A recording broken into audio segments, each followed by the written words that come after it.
service d'accès aux soins.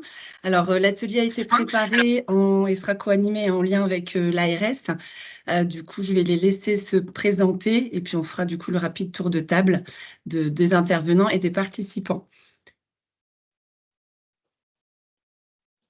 Au niveau de l'ARS, Fanny Boiseau, est-ce que tu es présente? Bon, elle interviendra tout à l'heure. Il y a également donc le GRADE. J'ai vu qu'ils étaient présents. Je vous laisse vous présenter. Oui, bonjour, Ismaël Salah, chef de projet e-santé au grade INEA Santé numérique Hauts-de-France. Je serai accompagné d'Alix Michaud qui va pas tarder à se connecter également. Et, je suis là. Alix qui est là. Bienvenue, je te passe la parole. Merci. Bonjour, je suis Alix Michaud, je suis chef de projet au sein du grade INEA Santé numérique et j'accompagne les professionnels de santé libéraux dans les usages du numérique et donc notamment sur la plateforme SaaS. Ok. Il y a également donc l'ANS, l'Agence numérique en santé, qui est présente. Oui, bonjour à toutes et à tous. Clémentine Stéphane pour le compte de l'Agence du numérique en santé et je suis chargée de projet sur le déploiement du SaaS au national, donc sur toutes les problématiques de formation utilisateur et également de support. Ok, merci. Et au niveau des URPS, donc il me semble qu'il y a l'URPS infirmier qui est connecté et qui nous présentera aussi un point d'info sur le SaaS infirmier. Au niveau de l'URPS infirmier. Oui, tout à fait. Alors moi, je suis connectée, Bérénice Guidé, coordinatrice de l'URPS infirmier, et je serai normalement accompagnée de Monsieur Ducaté qui va nous rejoindre ou nous a peut-être déjà rejoint.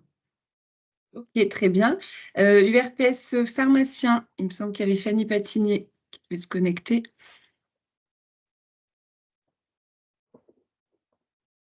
Donc voilà, elle nous rejoindra. Et pour l'Union des URPS, donc on a les équipes voilà, en charge des accompagnements CPTS. Donc je les laisse se présenter. Vas-y. Bonjour, Marine Leclerc, chargée de mission en offre de soins de l'URPS médecin. Et j'accompagne les CPTS, surtout sur le Nord. Bonjour à tous, Agathe Froco, pardon. J'accompagne essentiellement sur l'Oise et la Somme. Bonjour, Bernier Manon, j'accompagne essentiellement dans le Pas-de-Calais. Bonjour, Madame Serrani, CPTS Val-de-Sambre. Du coup, au niveau URPS, il y a également Adeline Thompson qui nous rejoindra et qui est responsable de l'offre de soins pour l'URPS médecin. Et moi-même, donc Juliette Quimpe, référente sur les CPTS en région pour l'Union des URPS. On a pas mal de participants, effectivement, pour cet atelier voilà, sur lequel vous avez souhaité qu'on puisse répondre à vos interrogations de terrain sur la plateforme du SaaS notamment. Je propose qu'on fasse un rapide tour des participants côté CPTS. Du coup, Jefferson, je vais te laisser te présenter et on pourra mettre la diapo justement sur les différentes CPTS présentes à l'atelier. Oui, bonjour, Jefferson Noël, je suis chargé de mission pour l'URPS ML et j'interviens notamment sur les thématiques SaaS.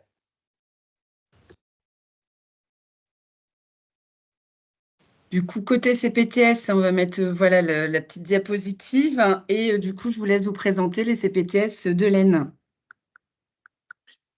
Bonjour, Khalil Akari, infirmier, président de la CPTS Cœur de l'Aisne. Et Aurélie Pelletier. Et je dois être accompagné par notre coordinatrice, Madame Pelletier Aurélie. Je suis bien là. Bonjour, docteur Gosset François, je suis médecin généraliste à Vervins et je suis trésorier de la CPTS des Hauts-de-l'Aisne.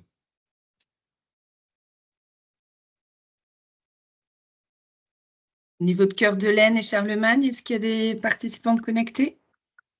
Bonjour. Bonjour. Oui, bonjour. Khalil Akari, président de la CPTS Cœur de l'Aisne et normalement avec Madame Pelletier Aurélie, notre coordinatrice. Du coup, c'était peut-être Nord-Aisne, voilà, qui ne se sont pas présentés, et Charlemagne.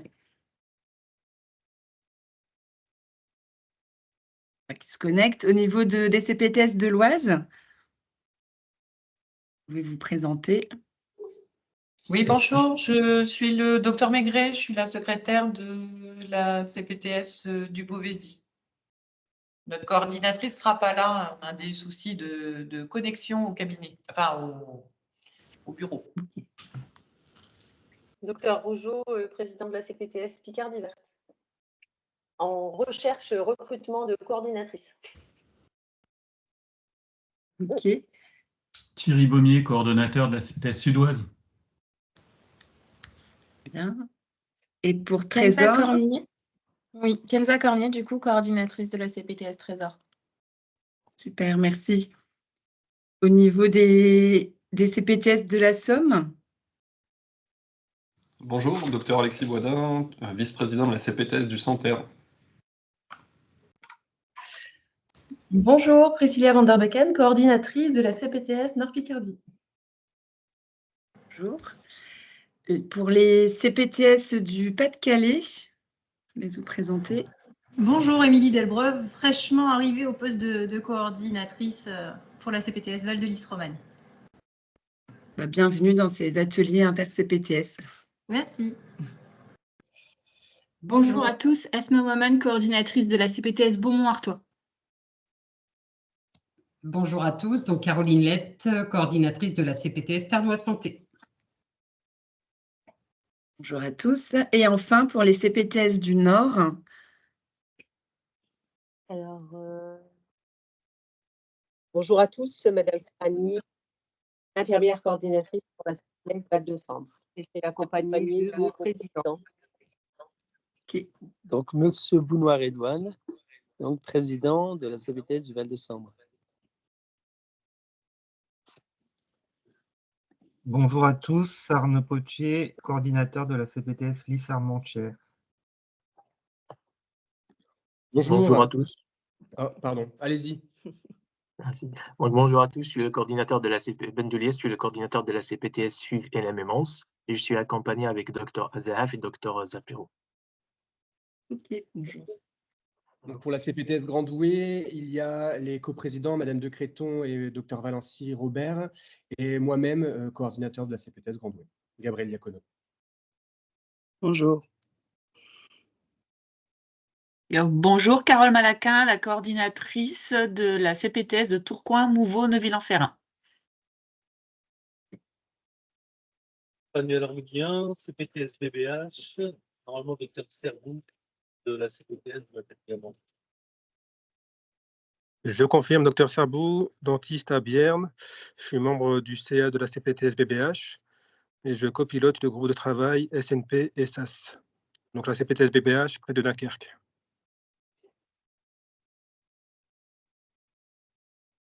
Bonjour à tous, Agathe Schmidt, coordinatrice de la CPTS des Web. Web. Merci. Bonjour à tous, Karine Delgarde, coordinatrice de la CPTS Pays du Cambrésis. Bonjour tout le monde, Caroline Ridon, coordinatrice de la CPTS Cœur d'Ostrevent.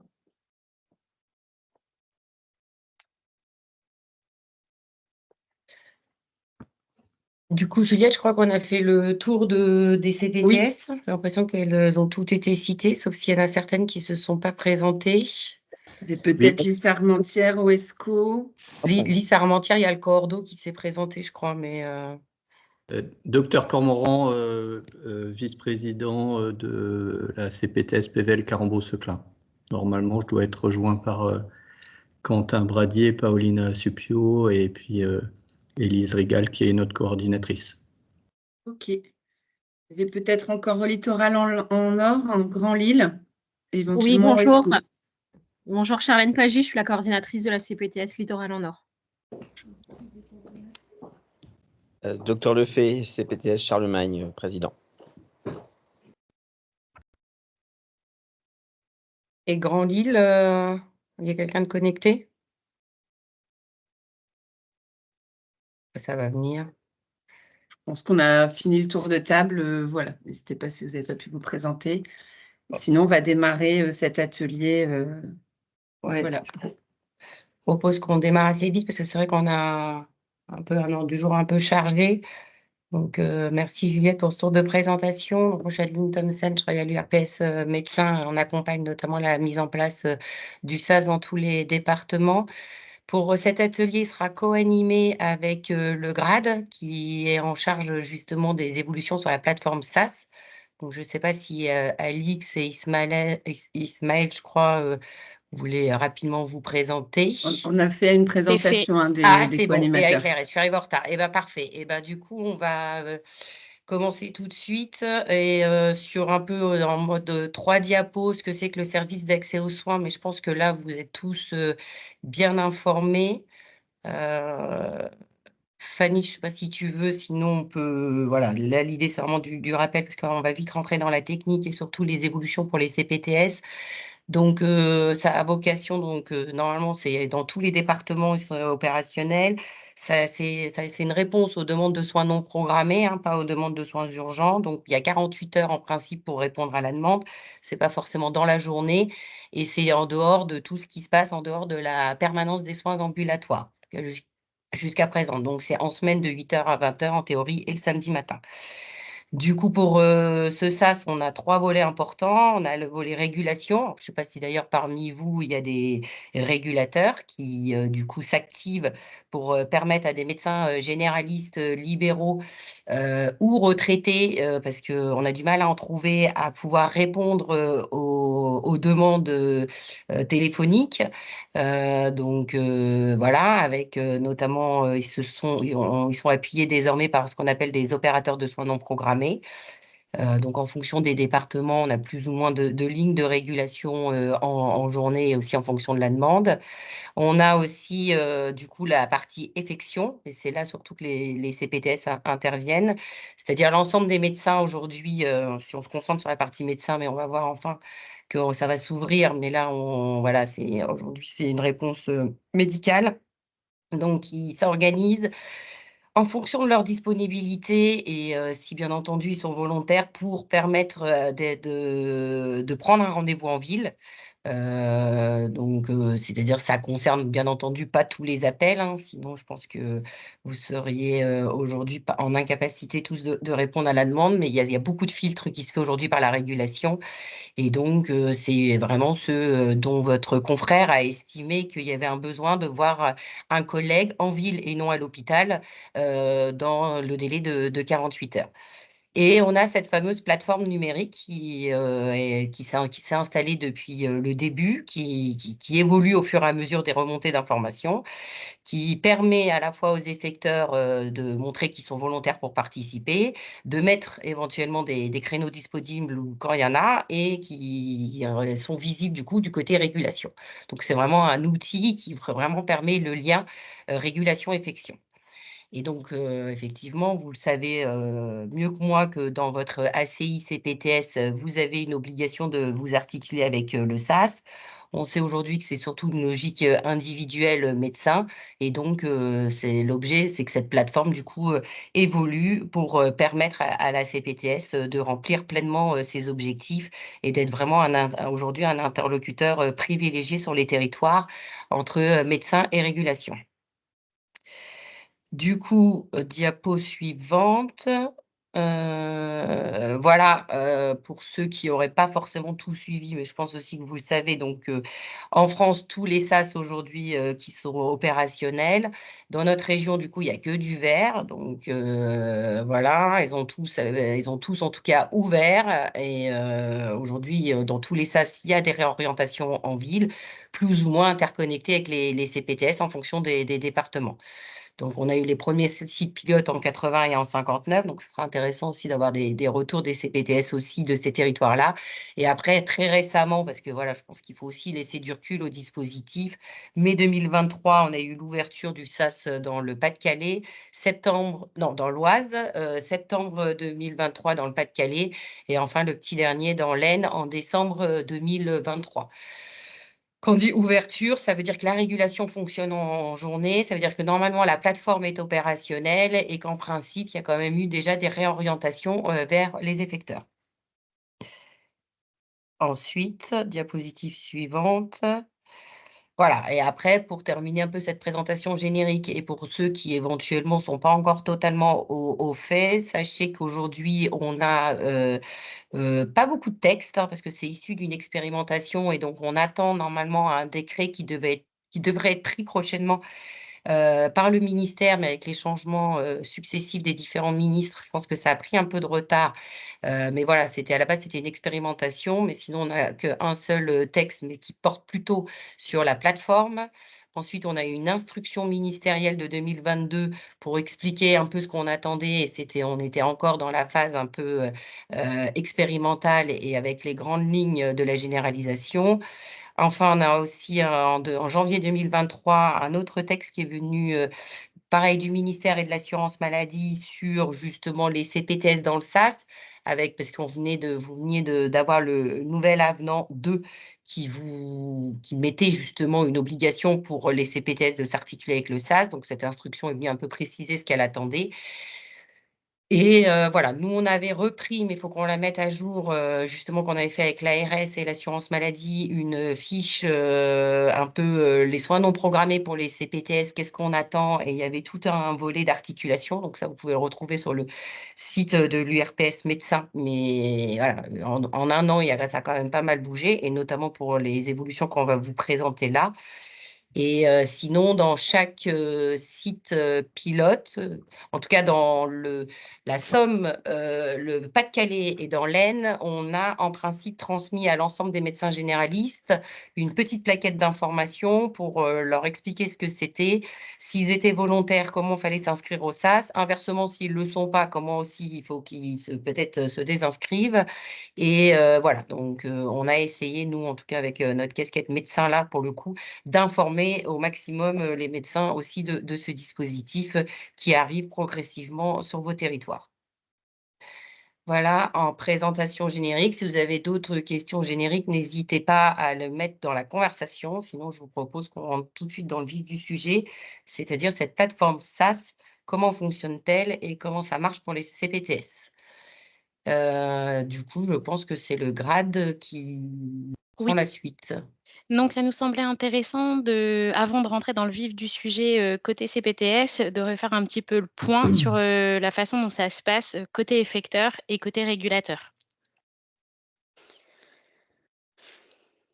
Donc, les modalités d'inscription au SAS des effecteurs. Donc, les effecteurs peuvent s'inscrire sur la plateforme par le biais de sas.santé.fr. La connexion est possible via ProSanté Connect ou avec la carte CPS ou ICPS.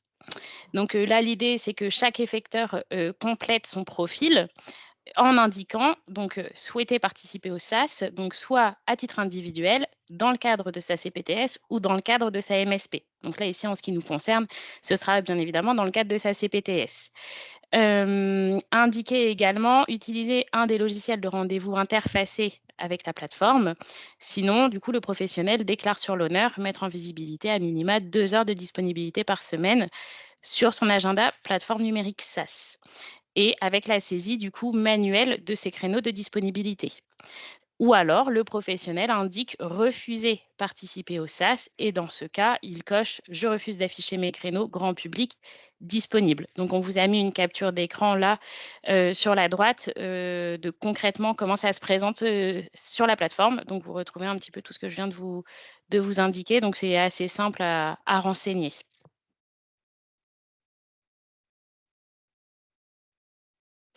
Donc, on retrouve de plus en plus de logiciels de prise de rendez-vous qui sont interfacés avec la plateforme SAS. Donc, il y a 3 possibilités. Donc, soit les solutions sont en cours de développement d'interopérabilité avec la plateforme, soit les développements sont finalisés sur la remontée des créneaux et uniquement sur la remontée des créneaux, soit les développements sont finalisés sur la prise de rendez-vous de bout en bout. Donc, tout fonctionnera par le biais de la solution interfacée, avec une prise de rendez-vous directe pour le compte du patient par le régulateur et via du coup la solution du professionnel. Donc, Alix, on est bien d'accord que les 2 premières colonnes, c'est des créneaux, si le médecin utilise ces logiciels-là, c'est des créneaux qui remontent automatiquement sur la plateforme? Oui. OK. Et la dernière, pas encore? Voilà, en fait, le régulateur, là, sur la troisième colonne, donc on voit qu'il y a encore 19 solutions. Donc là, on voit que le régulateur n'a pas la visibilité sur les disponibilités du professionnel. Donc, il n'y a pas la possibilité de prendre le rendez-vous Donc là, c'est au professionnel de rentrer ses disponibilités. sur la plateforme SAS. Et la première, il peut à la fois, ça remonte et à la fois le régulateur peut prendre rendez-vous directement dans l'agenda, contrairement à la deuxième où il faut appeler le médecin. Voilà, c'est ça.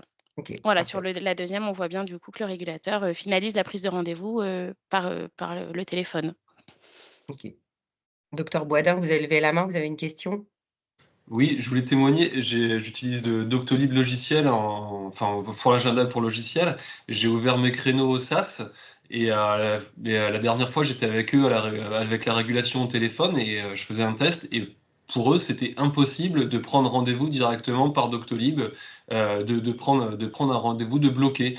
Et on essayait de le faire en direct. Alors j'avais même sur des créneaux qui étaient ouverts hein, pour les patients, ils étaient obligés de m'appeler pour prendre le rendez-vous. Bon, il y en a certains que ça va pas déranger, au contraire.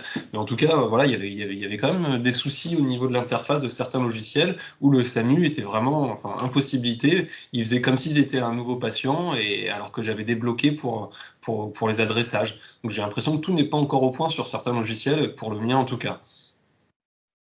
Alors, je me permets d'intervenir. Je prends la parole, Ismaël Salah du GIP Grade de Santé Numérique.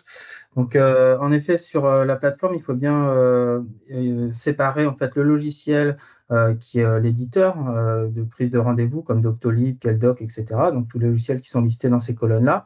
Et ensuite, la plateforme SaaS. Les travaux qui sont menés d'interfaçage, je parle sous le contrôle de Clémentine de l'ANS, hein, les travaux qui sont menés sur la partie interopérabilité et donc au final, les créneaux, les motifs qui remontent dans la plateforme sont faits pour chacun des éditeurs de logiciels. Donc, s'il y a des créneaux sur lesquels des éditeurs de logiciels posent problème, ne remontent pas sur la plateforme, ça peut venir des motifs qui sont enregistrés. Donc, si c'est des motifs soins non programmés ou urgence, normalement, ils doivent remonter dans la plateforme. Ça, on le verra plus loin, je crois, dans la présentation. Mais ce qui est important, c'est les motifs qui sont filtrés pour être remontés sur la plateforme. Ensuite, il y aura un autre motif, on le verra également, c'est c'est les créneaux, on va dire, grand public, ouverts aux nouveaux patients. Et donc, ces créneaux-là aussi remontent dans la plateforme. Après, s'il y a d'autres types de créneaux avec un paramétrage un peu différent dans le logiciel de prise de rendez-vous, il se peut qu'ils ne remontent pas. Donc, au final, il faut, s'il y a besoin d'accompagnement sur cet aspect-là, il y a autant prendre contact avec nous au support, soit directement via la plateforme SaaS. Vous avez une possibilité de faire des demandes de support. Vous le verrez plus loin aussi dans la présentation pour faire remonter les difficultés comme ça que vous pouvez rencontrer au quotidien. Et ensuite, si vraiment le problème vient de notre côté, on va dire, ça peut être résolu. Si maintenant le problème vient de la solution éditeur, il faudra prendre contact avec le support de l'éditeur pour qu'il vous accompagne dans la configuration au final de ces créneaux-là pour qu'ils puissent remonter correctement. Je ne sais pas si je réponds à votre question ou si je ne me suis pas trompé, Clémentine, sur le détail des créneaux. C'était bien ça, Ismaël, et je rebondis juste, docteur Boisdin. Donc je suis sur la plateforme actuellement et je vois bien tous vos créneaux qui remontent. J'ai cliqué sur l'un des créneaux pour ce jeudi à 17h15 et il n'y a pas de souci, vous avez bien mis vos motifs de consultation. Donc du côté régulateur, ils peuvent les prendre sans problème. Alors, je crois que la question, c'était qu'ils ne pouvaient pas prendre de rendez-vous directement en régulation En fait, sur le créneau. Elle n'arrivait pas à la régulation. Voilà, c'était pas ils le voyaient, c'était bien affiché, mais ils n'arrivaient pas à le prendre. C'était plutôt le volet régulation qui ne peut pas prendre des rendez-vous directement. C'est Alors là, le cas de la sur la plateforme, il n'y a pas de souci. Normalement, ils peuvent les prendre. Les créneaux sont bien cliquables en tout cas et ils peuvent prendre directement sur Doctolib. Si jamais, en revanche, comme disait Ismaël, il y a des soucis particuliers sur certains créneaux, il ne faut pas hésiter à le remonter au support en indiquant le créneau en question, que nous, on puisse voir du côté interopérabilité si c'est un problème sur un seul créneau ou si c'est systématique. Et dans ce cas-là, après, on voit de notre côté avec Doctolib en direct. OK. Merci pour ces précisions. Du coup, je vous propose qu'on avance.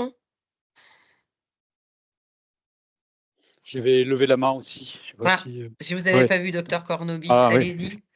En fait, moi, je suis donc en CPTS et le gros problème, c'est bon, ça fait 1 an que je suis sur Doctolib et puis avec le SAS, on n'a eu aucun appel, hein, comme beaucoup. Donc, c'est beaucoup de créneaux libérés pour rien. Donc, ça fait une perte d'argent importante.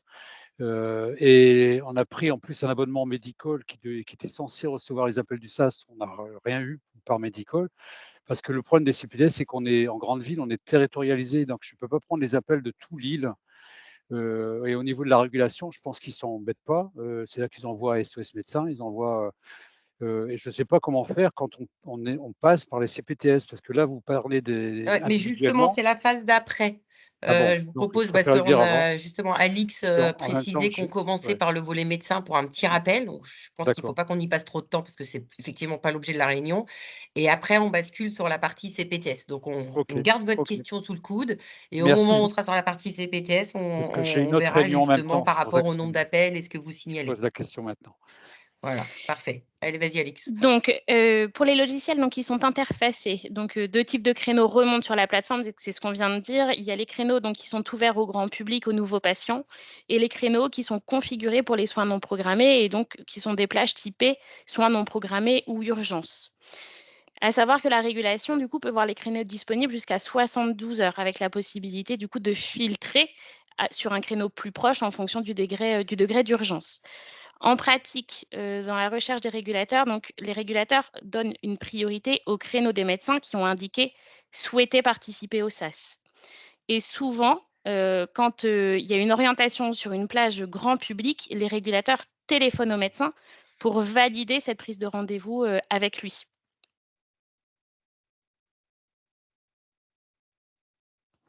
Donc, sur la visibilité des créneaux par les régulateurs, donc en fait, la régulation, quand elle fait sa recherche, donc, elle note l'adresse précise du patient et donc ça lui permet de voir l'offre qui est disponible autour de cette adresse de patient. Et donc, on voit apparaître du coup un cercle concentrique qui peut être ajustable en fonction des besoins. Et donc, vous voyez bien là sur la copie écran la disponibilité donc, du docteur avec le fait qu'il participe du coup par le biais de sa CPTS avec le nom de la CPTS et le téléphone. Et puis juste après, du coup, les différentes disponibilités. Donc, si on spécifie un petit peu notre présentation donc pour les CPTS, on souhaitait déjà savoir si vous aviez pu bénéficier de la sensibilisation Aurore que le GRAD avait pu organiser les semaines précédentes. Parce que justement, je crois que c'est une des conditions, Alix, je parle sous ton contrôle. Oui, en fait, on le verra juste après. Ouais, c'est on une verra des peut-être juste conditions. après. Ouais. Du coup, il y a une question qui a dû s'afficher pour vous dans l'écran ou sinon qui est dans la conversation. On vous laisse remplir. Après, on va un peu expliquer pourquoi c'est important que vous bénéficiez de cette formation.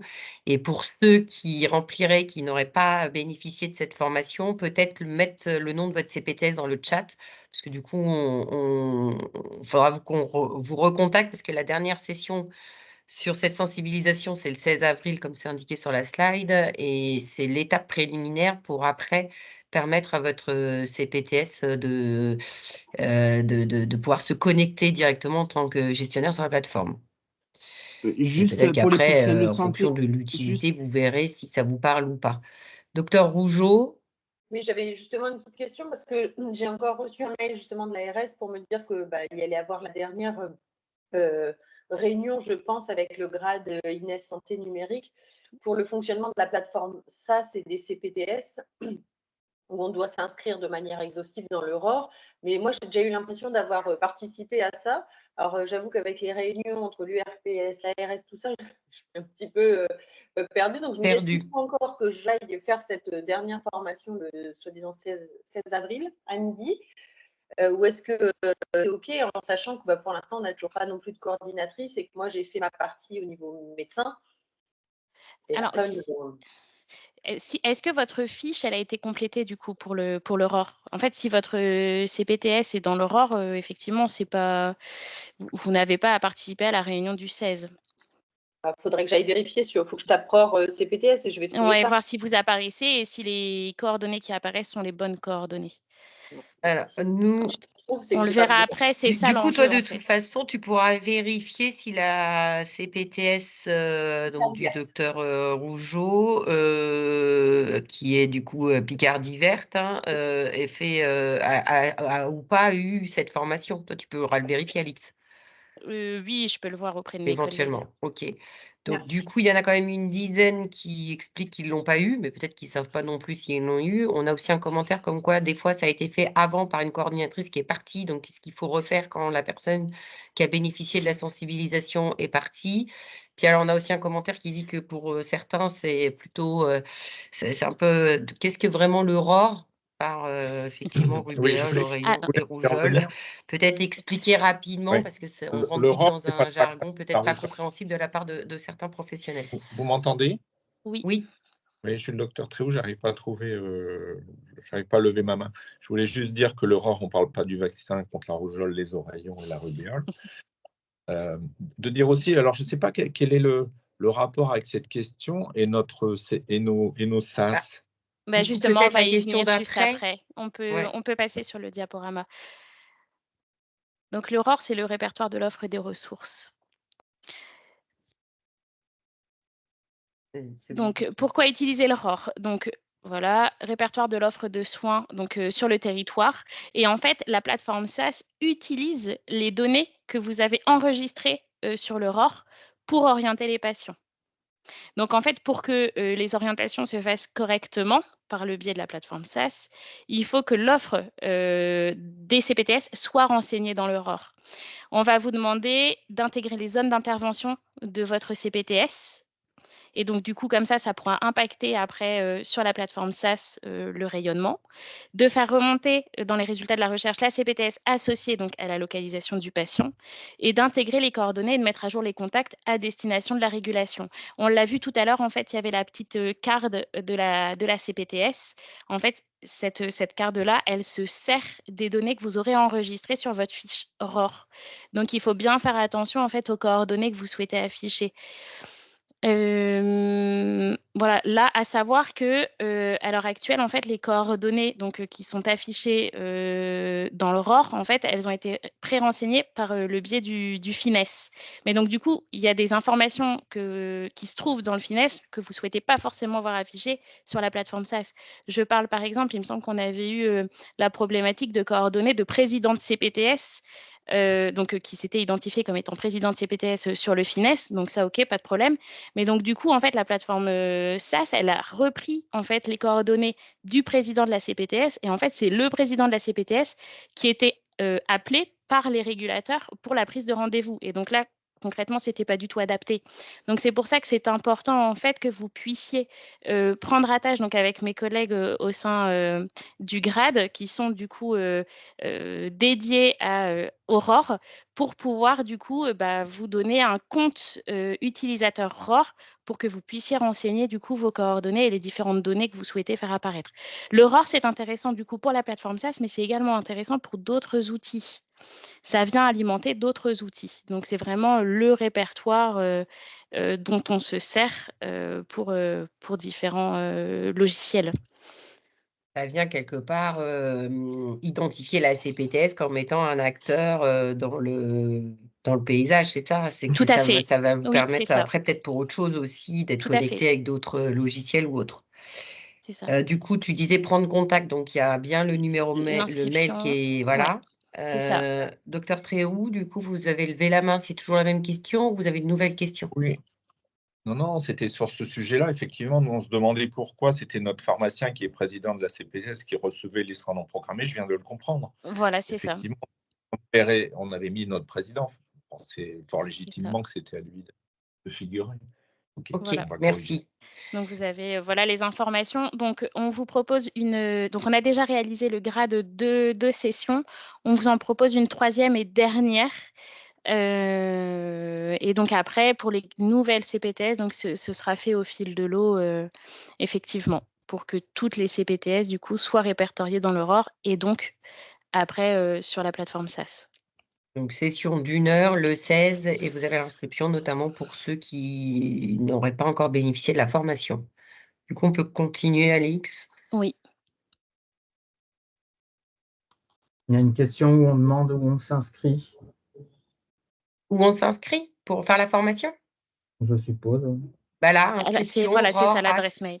Ouais. Ouais. On peut la mettre dans le chat si vous voulez. Comme ça, vous pouvez le faire en direct.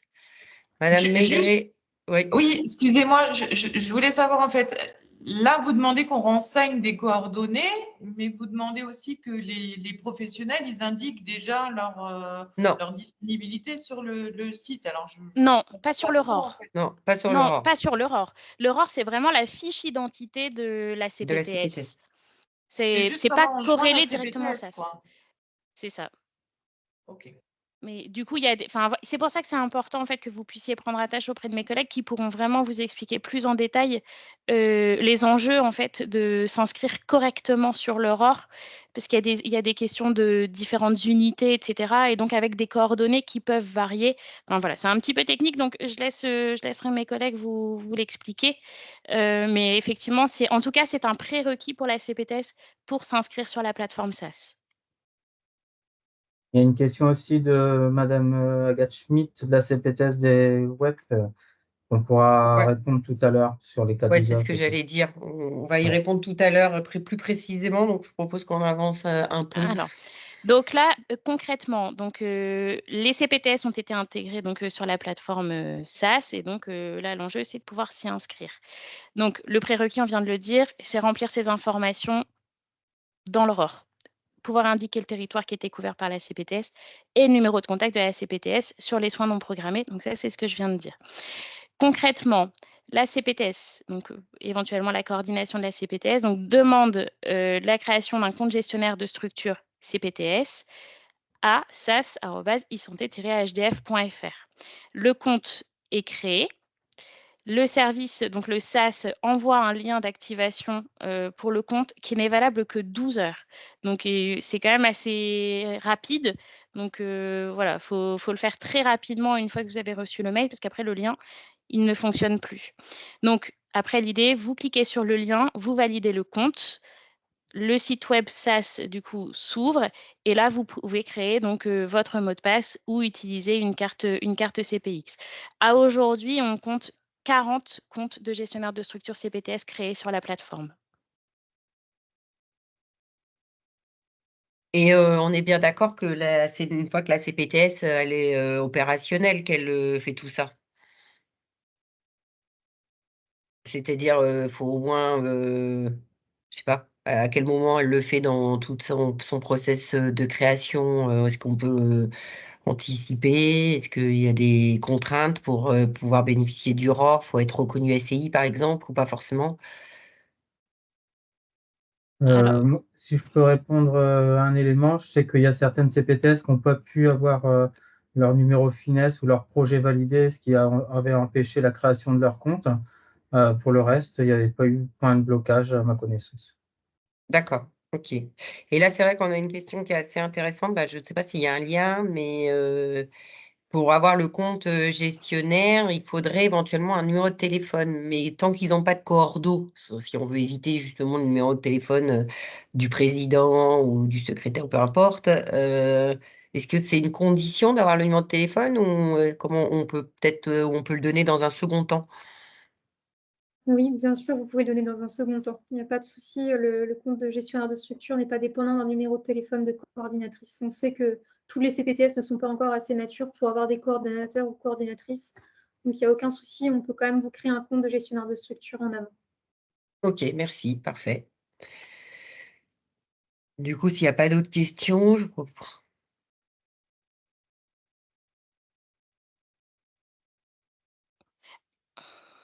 Alors, sur les évolutions récentes, donc les modalités d'inscription à la plateforme SAS donc pour les CPTS. Donc, les créneaux affichés donc, sur la plateforme SAS des effecteurs participants via une CPTS proviennent donc soit d'une saisie par le médecin par le biais de son logiciel interfacé ou par le biais de sa saisie directe dans son agenda SAS.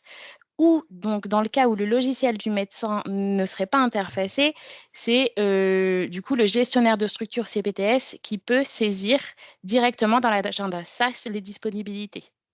Donc la perspective à fin 2024, c'est l'intégration sur la plateforme SAS donc d'un agenda structure qui soit propre à la CPTS. et que cet agenda soit interfacé ou non.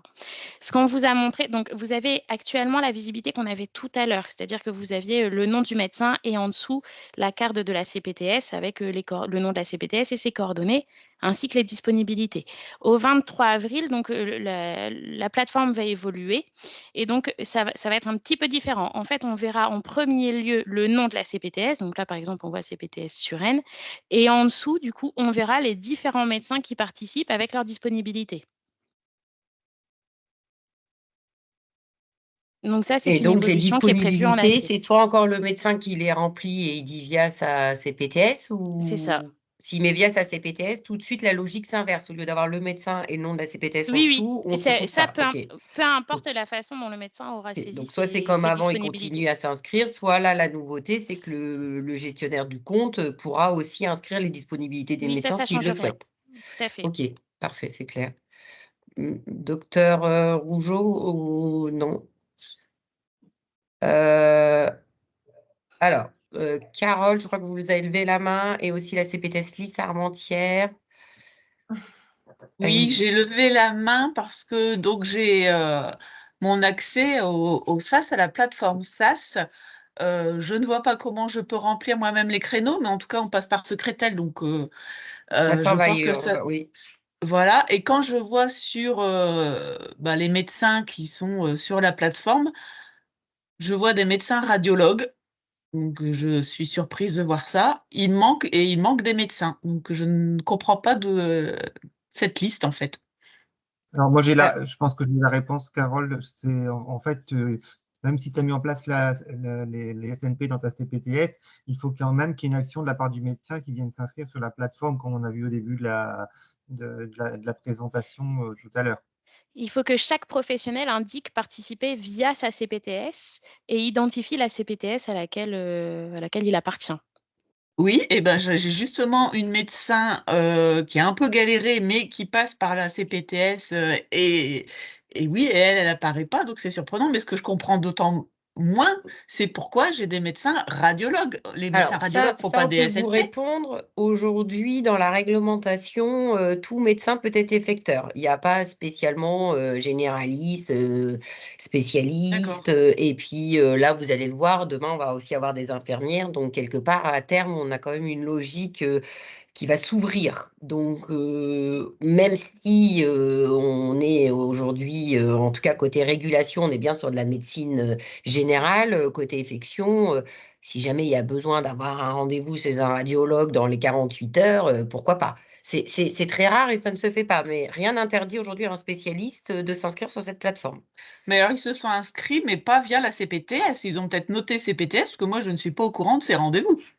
Ah, bah c'est bien, bah, prenez contact avec le spécialiste. Vous avez une chance d'avoir un spécialiste qui fait des soins non programmés pour vous. Donc, peut-être qu'il n'a Ouais. pas forcément tout bien compris, mais bah, je vous invite éventuellement justement à le contacter et à voir. Mais c'est vrai qu'aujourd'hui, on n'a pas forcément que besoin de soins non programmés qu'en médecine générale. On sait qu'il y a un enjeu aussi chez les spécialistes. Et c'est peut-être des choses qu'on travaillera dans un second temps. Mais en tout cas, il peut s'inscrire. Après, qu'il soit inscrit via vous. Je ne sais pas pourquoi, donc, mais ça, c'est peut-être. Voilà. Le cabinet est adhérent à la CPTS, quoi, mais Bah, ce du que coup, je. peut-être qu'il n'a pas très bien compris. Il se dit qu'il est adhérent, qu'il est content de travailler, qu'il fait des soins non programmés. Après, c'est vrai que c'est compliqué à suivre hein, pour le Ah, bah, c'est médecin clair. lambda, tout ce qui est en train de se passer sur le SAS.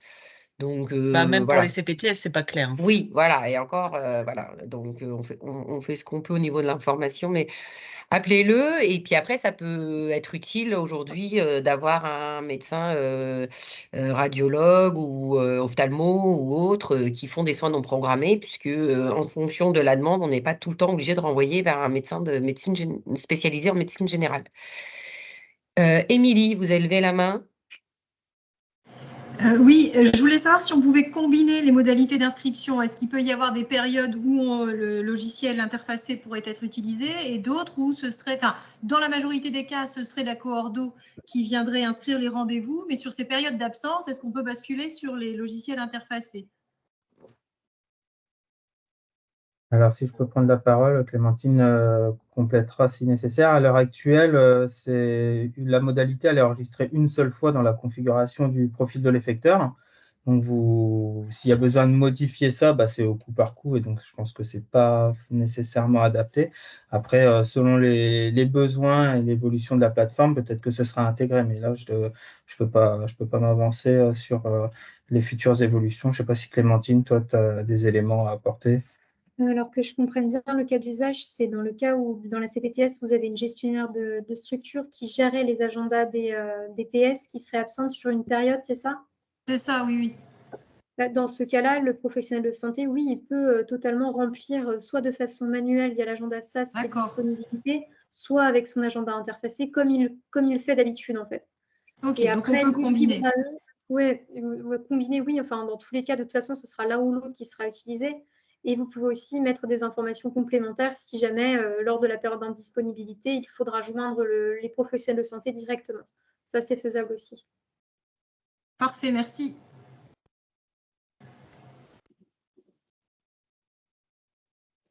Docteur Maigret, du coup, merci pour la réponse. Oui, je voulais savoir parce que nous, on se développe en même temps que le SAS de Beauvais, enfin de l'Oise. Hein. On les a rencontrés et on s'est demandé du coup l'intérêt d'avoir pour nous un logiciel qui fait l'interface au niveau de notre CPTS. Étant donné qu'on ne pouvait pas assurer, on n'est déjà pas assez nombreux, donc on ne pouvait pas assurer non plus la régulation. Et du coup, en fait, on a décidé de ne pas faire ce choix-là. Et j'aurais voulu savoir si on peut quand même dire que, parce qu'on va faire la promotion auprès des médecins, on va informer la population du numéro à appeler pour avoir recours au SAS, mais on voudrait quand même que les médecins de la CPTS qu'on a poussé, incité à s'inscrire, puissent s'inscrire via le SAS, mais sans avoir nous-mêmes de logiciels qui gèrent les plages de consultation des professionnels. Oui. Alors ça, c'est un cas qu'on voit juste après, donc on va y répondre vraiment précisément à votre question, mais d'ores et déjà, on peut vous dire que oui, vous n'êtes pas obligé d'avoir un logiciel en propre aujourd'hui et que si vous avez des médecins qui souhaitent directement gérer les soins non programmés sur la plateforme, oui, mais sachant que la plateforme ne concerne que le SAS et que donc du coup, ça sera forcément une réorientation par le SAS, alors qu'aujourd'hui, on peut très bien aussi avoir des besoins de soins non programmés qui transitent par les territoires sans obligatoirement passer par le SAS. Mais on y reviendra dans un second temps. CPTS Lys Armentières. Oui, j'ai une question par rapport quand on s'inscrit et qu'on ne lit pas son agenda Doctolib ou autre au SAS, c'était noté qu'il fallait renseigner des créneaux. Mais nous, en fait, le médecin s'inscrit sur le SAS et il ne met pas de créneau, c'est-à-dire qu'on a un numéro de téléphone qui est Secrétel et en fait, le SAS appelle directement Secrétel pour la zone de la CPTS Lys Armentières et c'est Secrétel qui gère un agenda. Donc, on ne met pas des créneaux spécifiques par médecin sur le SAS, c'est-à-dire que le SAS va appeler directement le numéro de téléphone. Et c'est ambigu parce que là, lors de l'inscription, c'est noté que si on ne lit pas son agenda, on doit mettre des créneaux. Mais nous, on met des créneaux, mais on ne les met pas là, puisqu'on appelle directement un numéro de téléphone qui gère le rendez-vous. Je pense que justement, on va y revenir après, mais je pense que c'est toute l'utilité aujourd'hui de cette connexion, c'est qu'aujourd'hui, vous mettiez des créneaux sur votre propre agenda, que ce soit Secrétel ou d'autres, ou Doctolib, peu importe ce que vous utilisez, et pas forcément sur la plateforme. Là, demain, pourra y avoir une interaction entre les deux. Et donc, quelque part, rendre visibles ces créneaux-là par la plateforme. Alors, on verra peut-être le cas plus spécifique de Secrétel et je laisserai Fanny répondre. Mais c'est un peu l'une des raisons pour lesquelles, justement, la plateforme a évolué avec ce compte gestionnaire. C'est que ça va, à un moment, les deux vont pouvoir matcher, et notamment, c'est ce qui est écrit là sur la fin de la diapo, avec la possibilité d'avoir après, pouvoir que la CPTS intègre son agenda structure directement dans la plateforme. Et donc, que les créneaux que vous avez aujourd'hui sur Secrétel soient visibles sur la plateforme SAS également. Alors, si tu veux que je complète un petit peu, Oui. Adeline. Donc effectivement, c'est ça la perspective à terme. Dans l'attente, vous avez aussi la possibilité du coup d'inscrire des créneaux donc via l'agenda SAS, c'est pas des créneaux bloqués par le SAS, c'est un peu des grandes plages de disponibilité sur lesquelles on peut vous contacter et vous pouvez inscrire dans vos informations complémentaires que vous souhaitez être contacté systématiquement via le numéro de secrétaire pour la prise de rendez-vous.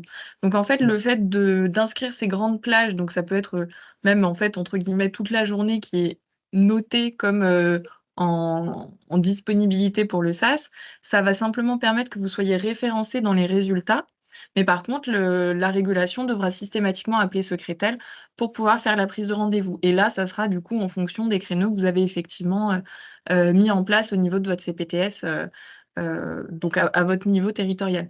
Mais du coup, d'inscrire des grandes plages de créneaux disponibles, ça permettra simplement d'apparaître dans les résultats de la recherche.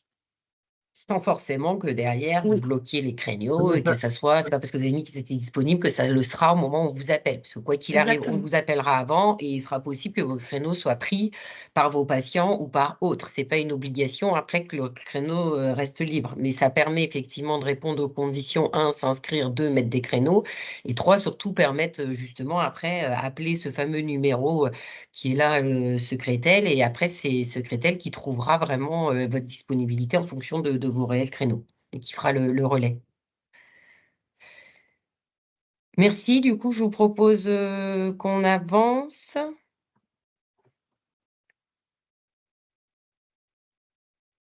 Alors, du coup, vous allez avoir une autre petite question qui va s'afficher. Si déjà, donc après la question, si vous avez été sensibilisé sur le ROR, est-ce qu'aujourd'hui, vous avez déjà créé votre compte gestionnaire avec la petite alerte faite par le grade que vous avez 12 heures, hein, c'est ça, 12 heures une fois que vous avez le lien pour vous inscrire. C'est ça. Donc c'est pour savoir un petit peu parmi aujourd'hui les CPTS présentes à peu près la proportion, sachant que Alix, tu disais il y a déjà 40 CPTS dans la région qui ont un compte gestionnaire. Oui. Voilà. Bon. Donc on vous laisse répondre. La question du coup est dans le chat. Et ça, c'est pour... Donc là, on voulait vous montrer, donc, en tant que gestionnaire de structure CPTS, comment vous authentifier donc, sur la plateforme SAS. Donc concrètement, donc, vous vous rendez sur le site, donc sas.santé.fr, et vous cliquez donc, sur « Se connecter ». Donc ensuite, vous vous authentifiez avec votre email, votre mot de passe, et vous cliquez donc sur connexion, ou alors vous vous connectez avec votre carte CPX. Là, du coup, c'est la page d'accueil donc, du gestionnaire de structure. Donc, vous voyez là, les informations relatives à votre CPTS et la liste du coup des effecteurs qui participent au SAS par le biais de la CPTS. Donc, je le redis, pour que l'ensemble des effecteurs apparaissent dans cette liste, il faut bien que eux, au moment de leur inscription, ils aient identifié, participé via une CPTS et qu'ils aient saisi le nom de la CPTS. Quand vous voulez en savoir davantage, donc sur le professionnel et ses disponibilités, donc vous pouvez cliquer sur « Voir le détail ».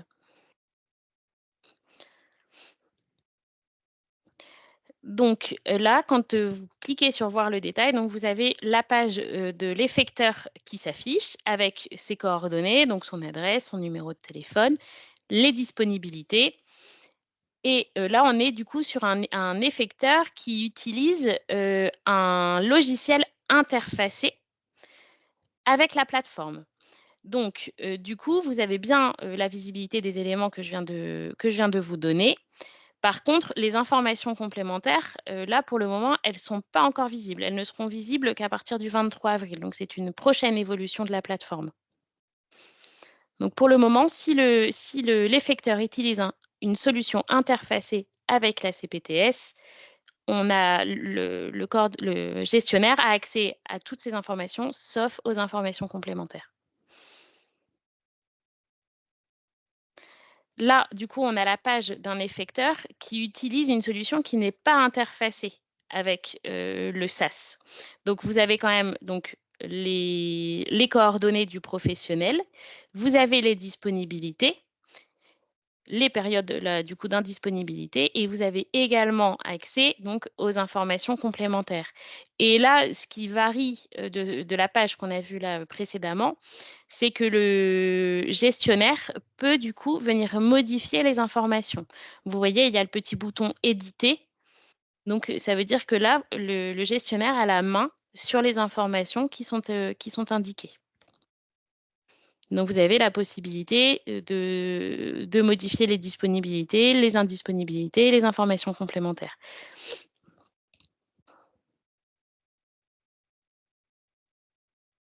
Donc là, on voulait vous montrer comment ça se passait l'agenda SAS. Donc, c'est comme ça que ça se présente. Donc là, vous avez la semaine du 5 au 11 février. Donc, vous pouvez, vous voyez là, créer donc, les disponibilités. Et donc, il y a la fenêtre qui vient s'ajouter avec les dates et les créneaux, le type de consultation et la récurrence. Et donc, vous enregistrez toutes les informations que vous venez de renseigner. Donc ça, c'est la façon dont on peut procéder quand on se saisit directement de l'agenda SAS.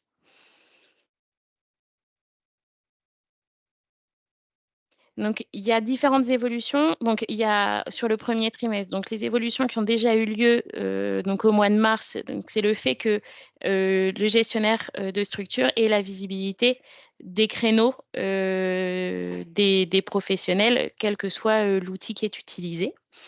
Là, en avril 2024, donc c'est l'utilisation du ROR comme source de données, notamment pour le numéro contact. Donc ça, c'était une nouveauté de ce trimestre.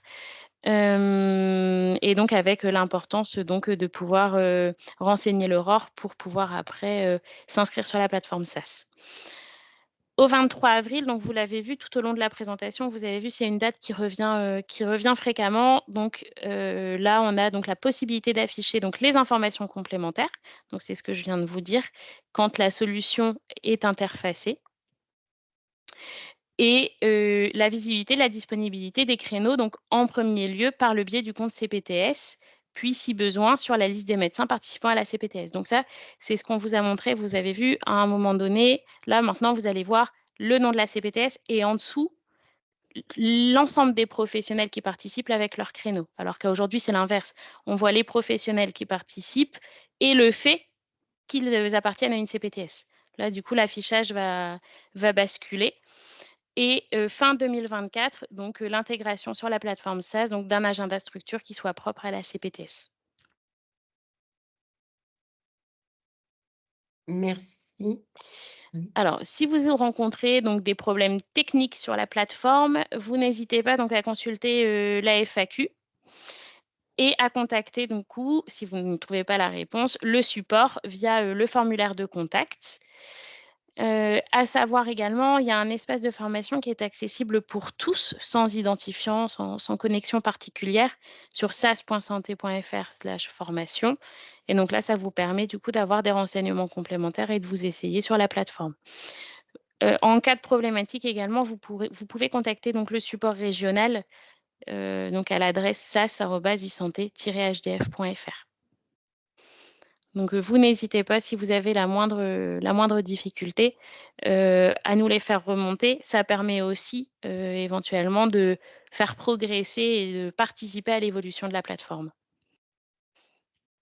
Donc, les retours sont importants.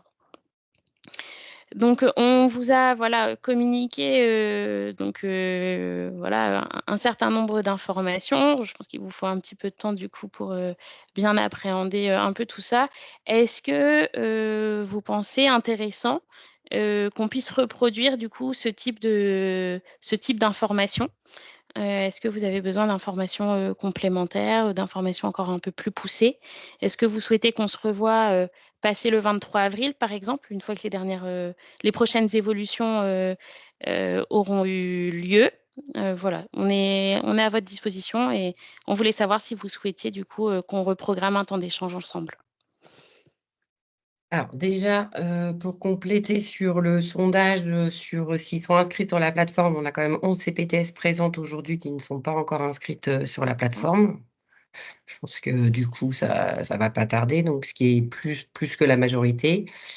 Et sur les informations complémentaires, on peut peut-être d'abord faire un peu les cas pratiques qui suivent, comme ça va aussi éclairer, comme ça vous laisse le temps aussi de digérer un peu ces informations. En tout cas, c'était très clair, Alix, mais peut-être parce qu'on a aussi échangé préalablement.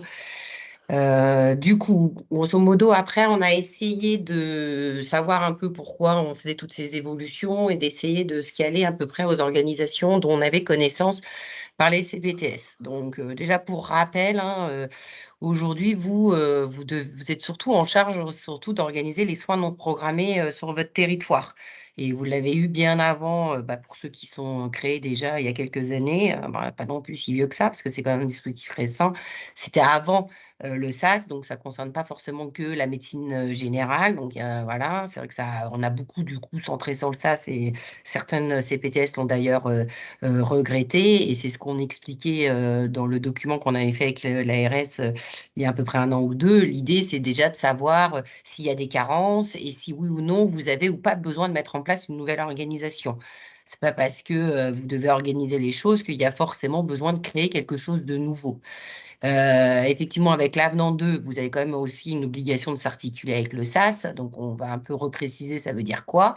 Et notamment, je pense que l'histoire de ce compte gestionnaire, ça va vous aider justement dans cette articulation, parce que ça va vous donner un outil en plus qui va vous permettre d'avoir de la visibilité aujourd'hui sur qui s'inscrit. Et alors que, vu qu'on était sur des logiques d'inscription par médecin, c'était des fois un peu compliqué déjà pour la CPTS déjà de se situer aujourd'hui sur son territoire.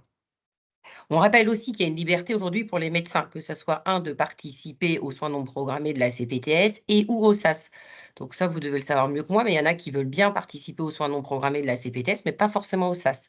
Donc c'est pas parce que vous avez l'obligation, la CPTS, en tant que CPTS, de s'articuler avec le SAS, que le médecin qui éventuellement serait volontaire pour participer aux soins non programmés de sa CPTS doit lui aussi, du coup, de facto faire du SAS. Ça, on compte sur vous un peu pour le répéter, parce que des fois, il y en a des médecins, des fois, ils se disent bah, moi, je ne veux pas dans la CPTS, que je ne veux pas aller au SAS. Donc ça, il n'y a pas de lien. J'espère que du coup, c'est clair, surtout pour vous, en tant que responsable de CPTS. Mais on peut, voilà, aujourd'hui, aucun médecin doit forcément être dans le SAS au motif qu'il serait volontaire pour faire les soins non programmés de sa CPTS. Aujourd'hui, on avait une inscription surtout donc SAS, médecin centré, alors que la CPTS, je le redis, c'est pas forcément médecin centré, c'est les soins non programmés dans son ensemble et en fonction de ses besoins, et avec une inscription individuelle sur la plateforme. Alors que le SAS, on est dans une communauté, on est plutôt sur un groupe d'acteurs qui participent et qui s'organisent, et donc c'était aussi un peu compliqué, un peu ces deux logiques individuelles versus plus collectives dans les CPTS. Et on a aujourd'hui un financement qui vient aussi un peu perturber un peu toute la mécanique, qui permet aux médecins de, donc via la convention médicale, hein, donc de toucher 15 € supplémentaires quand il reçoit un patient réorienté vers le SAS, par le SAS plutôt. Par la régulation, on va dire. Et à ça s'ajoute aussi un forfait structure. Et pour mémoire, le forfait structure, il faut quand même que le médecin s'inscrive sur la plateforme, c'est-à-dire coche la case du début, je participe volontairement au SAS. Mais ça, indépendamment de savoir si après, il y a eu des réorientations ou pas. Donc, on peut toucher les 1 400 € par an, même si vous avez reçu aucun patient du SAS. Donc, les difficultés par rapport à ce cadrage un peu qui existait jusqu'à présent, qui nous était pas mal remonté, c'est du coup comment on s'articule, nous, concrètement, en tant que CPTS avec le SAS, sachant qu'on voit pas, on n'a aucune visibilité sur qui est inscrit sur mon territoire, etc., qu'en plus, on ne nous appelle pas forcément. Il y a aussi ce sujet un peu rémunération, puisque aujourd'hui, s'il y a un patient qui est orienté quelque part, vous avez bien fait le taf, donc on vous appelle directement la CPTS pour une demande de soins non programmés. Pour le coup, là, il n'y a pas forcément la majoration des 15 €. Donc, ça a pas mal, effectivement, on s'est demandé du coup l'intérêt de faire des dispositifs en propre CPTS, alors que, en tout cas, pas d'intérêt financier pour les médecins qui faisaient un peu leur part. Donc, du coup, pourquoi un peu toutes ces évolutions si on essaye derrière de se coller à vous? Déjà, dans un premier temps, on a un peu pris les organisations, un peu ce que je dirais type. Alors, on sait que chaque CPTS a sa propre organisation et tant mieux, on encourage à ce que chacun trouve un peu sa solution adaptée, mais on a des grandes familles en fait qui reviennent. Soit vous avez effectivement, vous êtes organisé sous forme un peu d'un agenda partagé sans ligne téléphonique, sans rien, c'est-à-dire vous êtes organisé, de toute façon, il y a 3-4 médecins qui font le taf, on sait qu'ils sont dispo, le samedi matin entre midi et 2 et éventuellement le vendredi, j'ai leur dispo et j'ai créé au sein de ma CPTS un agenda partagé qui peut être, via Doctolib Team, si tout le monde utilise Doctolib ou via d'autres outils et j'utilise que ça aujourd'hui pour, faire mes réorientations. Ça, c'est une première organisation. Vous avez une deuxième organisation pour certains qui ont créé un numéro de téléphone, donc qui peut être derrière, il y a quelqu'un du coup qui va décrocher et qui va réorienter vers les disponibilités des médecins. Donc cette personne, ça peut être une personne physique, hein, la coordo ou une secrétaire dédiée, ça dépend des cas, mais ça peut être aussi le secrétariat délocalisé. Donc l'exemple de tout à l'heure avec Secrétel. Vous avez aussi, pour certains d'entre vous, mis en place ce qu'on appelle des centres de soins non programmés. Donc là, vous avez dédié un lieu fixe sur votre territoire et quelque part, vous faites des vacations avec les médecins disponibles. Alors, souvent, c'est là aussi que c'est compliqué, qui viennent dans ce centre. Et enfin, le dernier cas d'usage qu'on a aussi recensé, c'est que vous pouvez utiliser un outil numérique qui fait qu'il y a des médecins qui s'inscrivent et puis quelque part, il y a une demande de soins non programmés sur votre territoire. Il y a un principe de géolocalisation et il y a le médecin qui est alerté de sa demande et qui prend ou pas en fonction de ses disponibilités. Ça, c'est à peu près les 4 cas d'organisation. Du coup, l'idée, c'est on va revenir sur chacun des cas et voir un peu ce que la plateforme, peut vous apporter. Mais déjà pour, savoir si on est un peu encore à jour et cetera, est-ce que déjà ça vous parle ces 4 cas? Et si oui, vous allez avoir une question du coup qui va s'afficher, mais je vois qu'il y a pas forcément les cases, dedans. C'est savoir effectivement, quel est aujourd'hui le type d'organisation que vous avez choisi. C'est-à-dire, est-ce que vous avez choisi plutôt on va dire le cas d'usage 1, 2, 3 ou 4 dans l'ordre, pour savoir un petit peu aussi aujourd'hui quelle est un peu l'évolution de vos organisations et pour pouvoir après adapter la suite en fonction de ça. Donc, je vois que, je sais pas, Jefferson, c'est un système de mots qui arrive, c'est ça? Ils Oui, peuvent pas comme ça, cocher? les personnes indiquent directement leur organisation si jamais c'est D'accord, pas donc dans les secrétaire 4. physique, agenda, ça veut dire sans, Mhm, voilà, tout à centre de fait. soins non programmés. Ou le dernier, ce qu'on a appelé un peu sollicitation directe. Alors j'ai mis quand même en track, même si on essaye de pas trop citer des noms de logiciels, parce que c'est pas forcément de notre ressort, mais je pense que les CPTS qui utilisent se reconnaîtront. Du coup, si on avance un peu, parce qu'en plus, il faut laisser du temps pour l'URPS infirmier, donc je vais terminer assez rapidement. Pour ceux qui utilisent des plannings partagés sans ligne directe, donc j'ai expliqué ce que c'était. Non, on peut revenir avant. Voilà, donc on a fait un peu sous forme de questions pour voir si et après si vous avez d'autres questions, du coup, on vous laissera les poser. Donc là, on a bien la réalisation d'un agenda, soins non programmés, par la CPTS et voilà, il n'y a pas forcément, aujourd'hui ni de secrétaire, ni de centre, ni rien. Donc dans ces cas-là, les médecins de ma CPTS me font remonter des créneaux disponibles qui sont visibles uniquement par eux, parce qu'ils se connaissent bien quand même et par la coordinatrice. Donc, du coup, pour ceux qui fonctionnent comme ça, est-ce que les régulateurs du SAS, demain, grâce à ces évolutions, pourront-ils avoir accès à cet agenda? Je ne sais pas si côté grade, vous souhaitez répondre par rapport à tout ce que vous avez expliqué. Oui, je peux prendre la parole. Vas-y.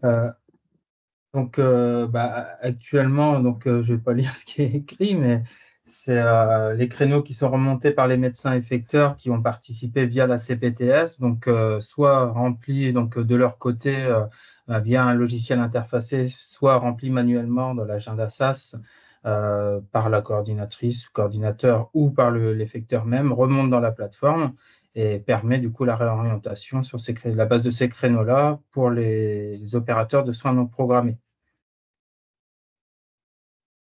Ça répond à la question.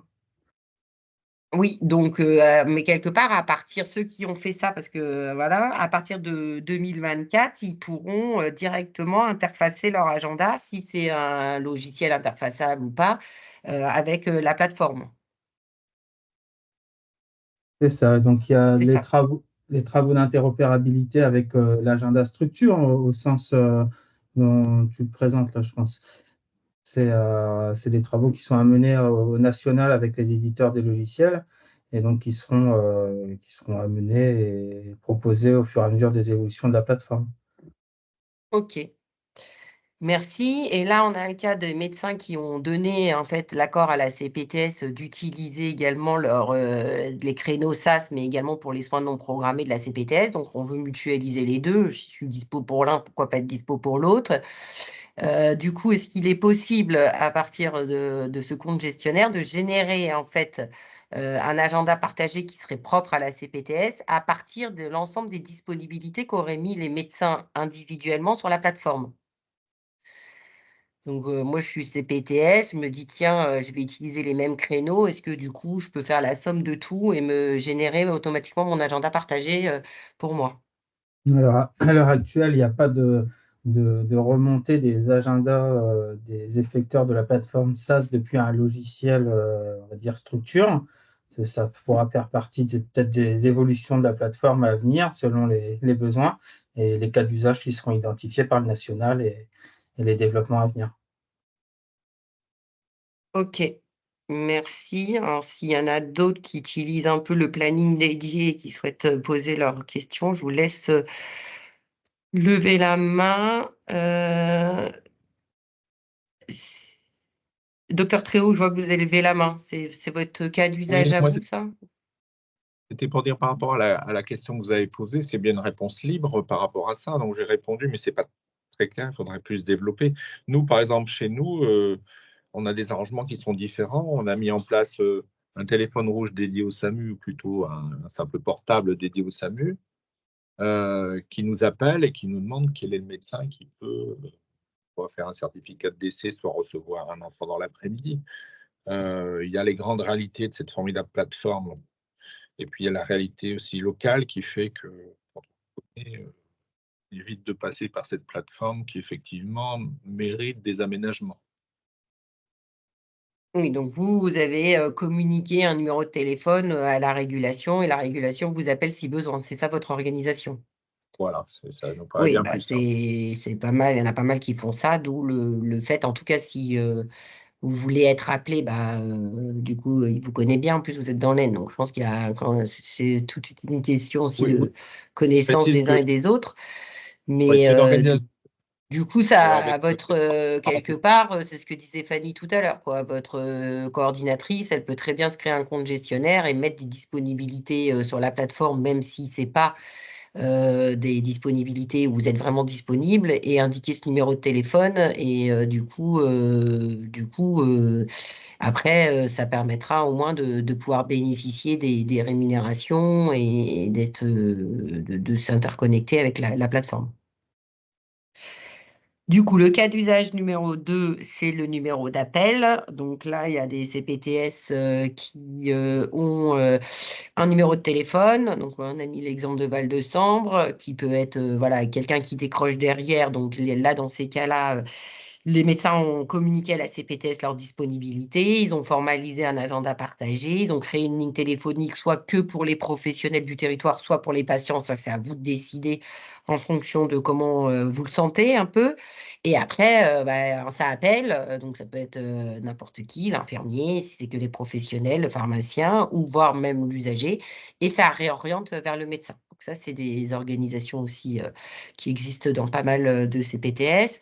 Donc, dans ce cas-là, est-ce qu'il est possible d'indiquer, pour un médecin justement qui participe à ces soins non programmés de la CPTS, est-ce qu'il est possible d'indiquer le numéro de téléphone uniquement de la CPTS et plus le sien? Et donc, que tout passe par ce numéro-là plutôt que d'avoir un numéro du médecin? Alors, pour répondre à la modification du numéro de téléphone, donc il est possible de l'ajouter dans les informations complémentaires du profil de l'effecteur. Donc, comme on l'a vu précédemment, donc, si du côté coordinateur, il est possible de modifier directement les informations complémentaires de cet effecteur-là, on peut rajouter le numéro de téléphone à contacter dans ce cadre-là. Et si ce n'est pas possible, donc c'est à l'effecteur de le remplir de son côté pour que ce soit ce numéro de téléphone-là qui soit contacté par la régulation. Et ainsi, que ce soit d'un côté ou de l'autre, la régulation aura le numéro de téléphone à contacter dans le cadre d'une réorientation par le SAS. Ok, merci. Du coup, c'est comme tout à l'heure, ça s'inverse. C'est le numéro de téléphone de la CPTS qui s'affichera en premier plutôt que celui du médecin. Pourquoi sur certains, on peut l'indiquer, pas sur d'autres? Comment? Sur certains profils, oui. Ça dépend le logiciel de prise de rendez-vous que vous utilisez. Donc, en fait, si vous en utilisez pas, ce qu'on a vu précédemment, c'est que vous avez possibilité d'éditer ces informations complémentaires-là automatiquement. Donc, vous et la CPTS, une fois que vous y êtes rattaché et que la coordinatrice ou le coordinateur peut s'y connecter. Donc ça, c'est le premier cas. Et après, il y a les cas où quand vous utilisez un logiciel de prise de rendez-vous, que ce soit interfacé de bout en bout ou non, hein, c'est des évolutions qui vont arriver le 23 avril pour que ces informations-là puissent remonter, parce qu'au final, elles sont saisies dans le logiciel de prise de rendez-vous, les informations complémentaires. Mais elles ne seront pas modifiables en tant que telles sur la plateforme. Ce sera à l'effecteur d'indiquer dans son logiciel un champ. Alors, je ne sais pas si les champs de téléphone sont déjà existants ou vont apparaître chez les éditeurs, mais l'idée, c'est que c'est à modifier depuis ces logiciels-là, vu que c'est eux qui remontent ces informations. Ok, du coup, on vous laissera la suite. J'avance parce qu'effectivement, on a quand même un quart d'heure qui est prévu pour l'URPS infirmier. Donc, pour ceux qui ont des centres de soins non programmés, mais je ne sais pas s'il y en a beaucoup. Donc, l'idée, c'est de savoir aujourd'hui si justement il sera possible de renseigner un peu les disponibilités, les horaires du centre directement dans la plateforme plutôt que d'avoir des médecins aujourd'hui qui s'inscrivent à un titre individuel, donc avoir une entrée par centre. Donc là, si on a fait vite aujourd'hui, c'est pas encore possible. Il faut forcément passer quand même par une identification des médecins. Je crois que la demande a été faite au niveau national. Donc, Fanny, qui suit plus particulièrement les centres de soins non programmés, bien au courant un peu, à mon avis, surtout dans le Pas-de-Calais, il y a eu des demandes qui ont été faites pour que le centre puisse devenir un peu, pour créer justement un second lieu d'exercice pour la CPTS et d'afficher directement le centre sur la plateforme. En tout cas, dans l'attente, on demande aux médecins plutôt de déclarer un second lieu d'exercice auprès du Conseil de l'Ordre et pour pouvoir qu'il renseigne comme quoi il exerce dans ce centre plutôt que dans son cabinet médical directement. Et donc, du coup, de fait, il n'est pas encore possible au régulateur de prendre directement rendez-vous dans l'agenda du centre. Mais par contre, et c'est ce qui a été fait notamment du côté de Compiègne à un moment, dans ces cas-là, la CPTS, elle va voir la régulation, elle indique sa modalité d'organisation comme quoi c'est un centre, et effectivement, elle donne le numéro de contact pour la prise de rendez-vous. Et dans ces cas-là, s'il y a un appel dans le secteur et qu'il n'y a pas de médecin disponible, la régulation appellera directement le numéro de contact. Mais il n'y aura pas d'interfaçage dans l'immédiat. Et enfin, si on est au dernier cas d'usage, qui est la sollicitation via une application, donc là, c'est des médecins qui s'inscrivent et c'est envoyé. Donc aujourd'hui, la plateforme, est-ce qu'elle a une visibilité pour ceux qui utilisent cet outil? Pas encore. Donc aujourd'hui, c'est uniquement les créneaux qui sont renseignés, soit par le médecin, soit par demain la coordinatrice de la CPTS, donc voilà, qui seront visibles par le régulateur. Et donc, vu que c'est des systèmes de géolocalisation sans forcément rentrer des créneaux, c'est pas encore des systèmes qui sont aujourd'hui compatibles avec la logique plateforme. Mais du coup, ceux qui fonctionnent comme ça peuvent se poser la question de savoir si un jour ils pourront recevoir quand même un patient du SAS à partir du moment où ils ont dit qu'ils étaient du coup inscrits aux soins non programmés de la CPTS. Et donc là, ils peuvent effectivement, ils pourront, mais c'est à la CPTS d'informer comment elle fonctionne. Et effectivement, d'où l'importance quand même de bien se parler entre CPTS et régulation libérale. Et dans ces cas-là, si la régulation voit qu'il y a un appel qui est géolocalisé sur le territoire de la CPTS, pourra appeler la CPTS qui utilisera après son propre système. On vous enverra les slides. Je sais qu'on a eu pas mal de questions là-dessus. Du coup, les dernières questions seront sur les slides, mais je vois qu'il reste 10 minutes. Et je pense que c'est important aussi qu'on informe sur ce qui se passe côté infirmier. Peut-être juste la dernière diapo pour au cas où, ça n'a pas été très clair pour vous. Quand même, l'avantage quand même du compte gestionnaire, c'est quand même que vous puissiez aujourd'hui être reconnu voilà, en tant que tel dans l'organisation du SAS, ce qui, vu que c'est une de vos obligations, ça va certainement vous aider, en tout cas on l'espère, parce que tout ça, si ça n'aide pas, ça serait dommage. Ça peut permettre, pour les médecins qui le souhaitent, d'éviter des fois des doubles saisies. J'ai déjà donné mes dispos sur les soins non programmés, il faut encore que j'en redemande. Tout ça, alors, ils ont du mal à comprendre. Là, au moins, c'est la CPTS qui peut prendre le relais derrière pour le SAS dès lors qu'elle a l'accord du médecin. Ça, c'est chacun qui voit en fonction des choix individuels. Ça permet aussi, du coup, directement à la CPTS de faire remonter directement des créneaux. Donc, pour ceux qui auraient déjà aujourd'hui leur propre agenda ou qui fonctionneraient justement avec Secretel, vous pouvez demain voir votre agenda CPTS et donc voilà.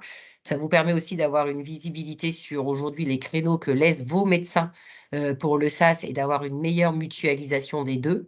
Donc, une centralisation des infos.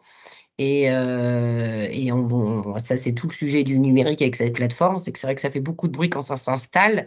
Mais normalement, après, à terme, si ça fonctionne, parce qu'on est quand même encore au début, ça permettra d'avoir une organisation un peu mieux structurée et surtout en dématérialisé. Et donc, certainement avec des interconnexions entre tout le monde, ce qui permettra, à mon avis, peut-être plus de facilité. SAS infirmier, où en est-on? Du coup, je crois qu'il y a un représentant de l'URPS infirmier qui est connecté. Ah oui, tout à fait. Ah, Vous avez eh été ben, allez-y, on vite vous dans la écoute. réunion, mais pas assez vite pour moi. Normalement, c'était prévu la fin à 12h30. Et là, je me mets en retard sur ma prochaine réunion Alors, la fin est CPTS. toujours prévue à 14h. Ah bon, d'accord, moi, Oui, je n'avais pas c'est noté ça. 1h30. Oui, D'accord, oui, on fait 13h30. en Ouais. sorte de tenir les délais. Alors, c'est vrai que sur la fin, c'est un peu précipité. C'est pour ça que, hop, on a accéléré, mais c'est Et moi, j'avais noté 12h30, 12h30, 14h. 13h30. Donc, D'accord, ok. allez-y. Donc, c'est bien d'être mis à la fin, alors. C'est déjà ça. Ou Ok. au début, ça aurait été mieux. Oui, tout à fait. Allez-y. Donc, oui, là, c'est sur le calendrier de déploiement. Je n'ai pas la main sur le PowerPoint, par contre. Non, ouais, du coup, vous voulez commenter le calendrier de déploiement ou c'est bon pour tout le monde? Parce que je pense que c'est important parce qu'il y en a qui n'ont Là, on peut-être pourra jamais entendu parler et c'est normal parce que revenir c'est... peut-être à la fin sur le calendrier de déploiement. Ça sera Ah peut-être ok, plus on sur la fin. terminera par ça. Alors Voilà. allez-y. Hein, c'est peut-être mieux. Hein, donc, tout ça pour dire que l'URPS a travaillé à une mobilisation. Normalement, ce n'était pas ça la première slide. C'était la slide processus de mobilisation. Il n'y avait pas? Non. Non, juste c'était Nous, avant. on a eu les Avant slides celle-ci. envoyés D'accord, par d'accord. votre équipe. Je vous Entendu. avoue, je ne sais pas si Bénédicte C'est est pas grave, c'est pas connecté, grave. mais Oui, Bérénice est connectée. Par contre, voilà. pour la mobilisation, donc, on a travaillé avec l'ARS, la régulation, sur l'intervention des infirmiers de la région sur 8 thématiques que vous voyez là. C'est des protocoles qui ont été validés par nous et par les médecins régulateurs, aussi bien pour le bilan de chute, épistaxis, évaluation de dyspnée, pansement, paramètres vitaux, sonde urinaire, stomie et trachéotomie. Donc, on est bien là sur de l'urgence relative. Bien sûr, ce n'est pas notre rôle de prendre la place des médecins. Nous sommes sur des urgences relatives qui ont été décidées par la régulation et qui vont pouvoir ensuite mobiliser les professionnels qui le seront sur le secteur du patient. Voilà. Vous pouvez passer à la prochaine slide. Alors, concernant cette mobilisation, c'est la régulation qui va passer par une une plateforme, hein, Contactidel, que nous avons créée au niveau du RPS infirmier, pour pouvoir mobiliser tous les acteurs de santé du territoire, notamment les infirmiers. Il faudra qu'ils s'inscrivent sur cette plateforme, bien sûr, et qu'ils acceptent de participer à l'opération. Donc, la sollicitation donc, se fait, comme c'est noté, par la régulation. Hein, c'est une géolocalisation des infirmiers disponibles. C'est encore une fois l'histoire du moteur de recherche selon l'adresse du domicile du patient. Les infirmiers qui auront donc coché leur périmètre d'action et qui se trouvent sur le lieu du patient, le plus proche du patient, recevront un SMS et pourront accepter ou non la prise en charge. Voilà. On peut passer pour la suivante. Donc, il y a une réception par SMS, comme je vous le disais, par le professionnel, qui pourra contacter, donc refuser ou accepter la prise en charge. Il se trouve au plus près du patient. Après cette prise en compte, vous pouvez passer à la suivante. Il y aura un numéro de dossier, ça c'est encore une fois la régulation bien sûr qui aura indiqué un numéro de dossier qui sera la référence même de l'intervention. On recevra également le numéro de contact du régulateur hein, pour la prise des données et les informations de prise en charge. On aura, comme vous le voyez, la thématique. Hein. Ici, c'était l'intervention pour une chute. On aura l'adresse, on aura le téléphone du patient à pouvoir avertir. Et pour pouvoir intervenir, on aura ensuite une fiche bilan à remplir au domicile du patient suite à notre intervention. Du coup, lors de l'inscription de cette fiche bilan, la régulation aura à l'instant T les informations qui seront rentrées dans cette fiche bilan. Donc, elle pourra à chaque fois intervenir et rappeler s'il y avait le moindre souci. Donc, il y a effectivement, suite à l'appel à la régulation, un numéro dédié, heureusement, et l'envoi électronique d'une fiche récapitulative à la régulation. Mais, comme je vous le disais tout à l'heure, cette fiche remplie par l'infirmier au domicile du patient est quand même reçue à l'instant T par la régulation qui pourra intervenir s'il y a un souci. Alors là, c'est simplement pour vous montrer un petit peu la carte de déploiement hein, qui est en progression constante, bien sûr, puisque les infirmiers sont, disons, sollicités par notre URPS via mail, SMS, pour pouvoir s'inscrire sur cette plateforme et télécharger l'application sur leur mobile et donner leur disponibilité, mais également leur intervention, leur permis d'intervention par rapport à leur lieu de domicile ou de cabinet. Donc ça permet de voir un petit peu sur la région toute la périphérie des intervenants. Ici, on a sur cette région, donc dans l'Aisne, pour l'instant 31 inscrits, Nord 220, l'Oise 54, Pas-de-Calais 138, Somme 19. Donc un relatif engouement pour l'instant, mais bien sûr, tous les professionnels n'ont pas été sensibilisés pour pouvoir, ils ont participé à l'action et s'inscrire dans le processus de SAS urgence relative. Donc, quel rôle pour les CPTS? Le rôle, c'est de justement communiquer sur Contactidel auprès des infirmiers de leur territoire et leur permettre de pouvoir s'inscrire, de télécharger l'application et s'inscrire sur cette action. Et également valorisant les besoins de leur bassin démographique, hein, bien sûr, et relayer auprès des infirmiers les webinaires d'information et leurs replays qui pourront être transmis, bien sûr, par l'URPS aux CPTS qui pourront en faire la demande. Alors là, on pourra revenir sur tout à fait, sur le calendrier de déploiement qui était prévu au départ, ça a pris un peu de retard, mais sur le Nord, c'était prévu en avril 2024, ça a pris un petit peu de retard, mais c'est en cours. Sur la Somme, mai 2024, Pas-de-Calais, Aisne, Oise, c'est pour l'été 2024, comptons plutôt la fin de l'été 2024, soyons réalistes. Voilà. Le fonctionnement, on pourra également télécharger le lien hein, qui se trouve en bas de la slide pour avoir plus de renseignements sur Contactidel. Je vous remercie pour votre attention.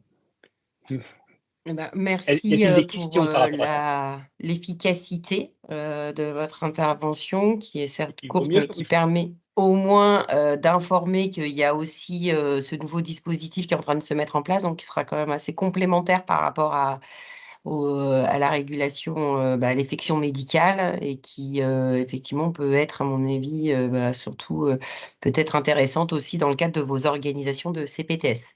Du coup, sur le volet infirmier, est-ce que vous avez des questions à notre correspondant Et sur surtout un bien peu plus retenir près? pour les CPTS, bien retenir l'information à donner à l'ensemble des professionnels des CPTS, que c'est bien sur l'urgence relative que nous nous employons avec les 8 thématiques retenues par la régulation et Ok, également alors du l'URPS, coup, on bien sûr. affiche les 8 thématiques, donc on Ça, est c'est bien très Moi, sur, important. j'ai une voilà. question. Carole, Oui, j'ai une question, ce que j'ai pas bien compris. C'est effectif, là, ça fonctionne déjà, cette application? Parce que j'ai pas compris comment on pourrait Oui, avoir 220 personnes dans le Nord et dire que c'est en cours de déploiement à partir d'avril.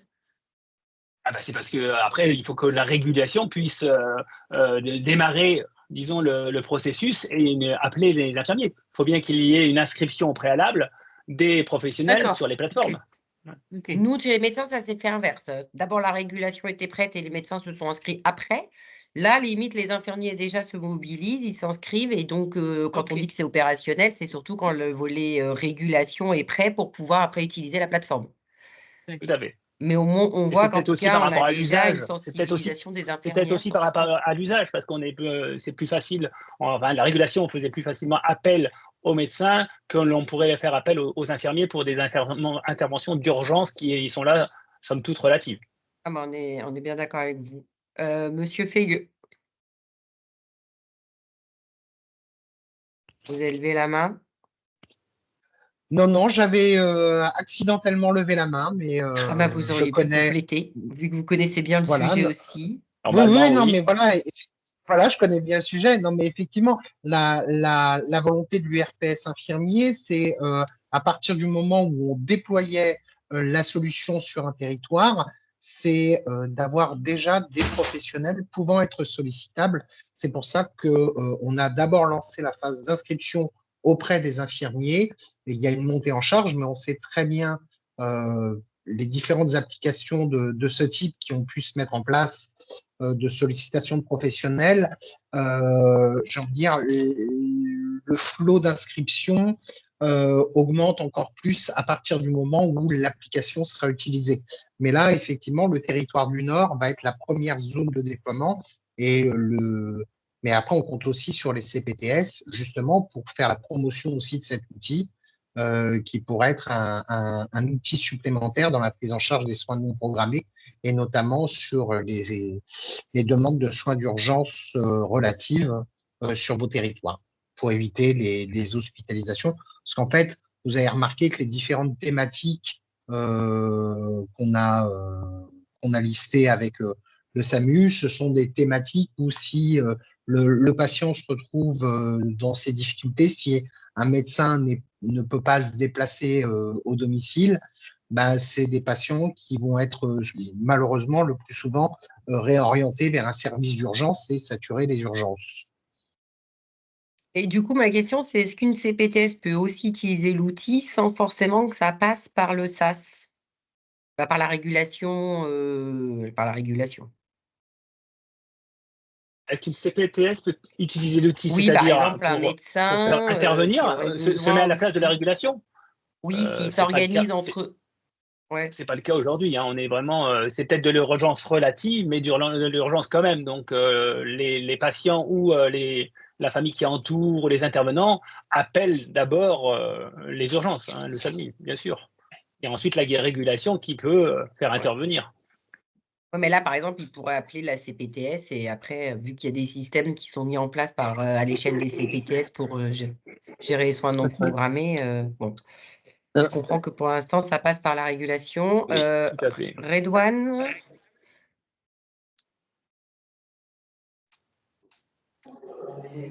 Allez-y. Alors, moi, j'avais une petite question. J'avais entendu parler d'une formation et d'un équipement spécifique à avoir. Qu'est-ce qu'il en est? L'équipement spécifique, c'est de toute manière donné à chaque infirmier. Il y aura également à chaque protocole, ils auront, disons, le renseignement avec le matériel nécessaire. Mais en soi, c'est pas une formation, puisque les infirmiers libéraux sont formés à la base et peuvent intervenir pour ce type de protocole. Par contre, le matériel, il y aura des recommandations. Bien sûr, c'est l'URPS qui aura édité des fiches de recommandation. D'accord, mais qui fournit le matériel? C'est le professionnel qui doit avoir son matériel. D'accord. Donc, oui, non, mais voilà, là, c'est le matériel qu'on utilise déjà, j'ai envie de dire, au quotidien. Et surtout, c'est l'usage. Voilà, c'est le matériel d'usage. Professionnel. Les saturos, tensiomètres, etc. Ok. Et est-ce qu'il y a une formation spécifique à suivre ou pas? Non, il n'y a pas de formation spécifique à suivre. Non, en dehors de l'inscription sur Contact IDEL, il n'y a pas de formation spécifique. Non, du tout. La formation spécifique, peut-être que tu mélanges avec les certificats de décès.